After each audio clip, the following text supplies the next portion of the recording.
স্বপ্ন দেখি স্বপ্ন দেখাই এ প্রতিপাদ্যকে সামনে রেখে লক্ষ্মীপুরের স্বেচ্ছাসেবী সংগঠন বিএফএ সেবা সংঘের দ্বিতীয় প্রতিষ্ঠা বার্ষিকী উপলক্ষে আলোচনা সভা ও মিলন মেলা অনুষ্ঠিত হয়েছে।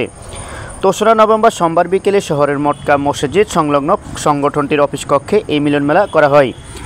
বিএফএ সেবা সংঘের সভাপতি তাওহিদ সিদ্দিক নাফিজ এর সভাপতিত্বে অর্থ সম্পাদক সাইফুল ইসলাম সোহেলের সঞ্চালনায় এতে প্রধান অতিথি হিসেবে উপস্থিত ছিলেন সংগঠনের উপদেষ্টা ও লাহারকান্দি ইউনিয়ন জামায়াতে ইসলামের চেয়ারম্যান পদপ্রার্থী মোহাম্মদ ইয়াকুব হোসেন।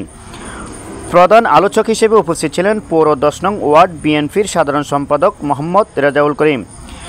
বিশেষ অতিথি হিসেবে উপস্থিত ছিলেন শাহজালাল ইসলামী ব্যাংকের বিনিয়োগ ইনচার্জ মোহাম্মদ জহিরুল ইসলাম ও আদর্শ মানব কল্যাণ ব্লাড ব্যাংকের সভাপতি মোহাম্মদ হৃদয় সহ আরও অনেকে।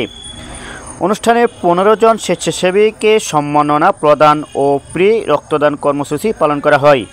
অনুষ্ঠানে বক্তারা সংগঠনটির উত্তরোত্তর সফলতা কামনা করেন।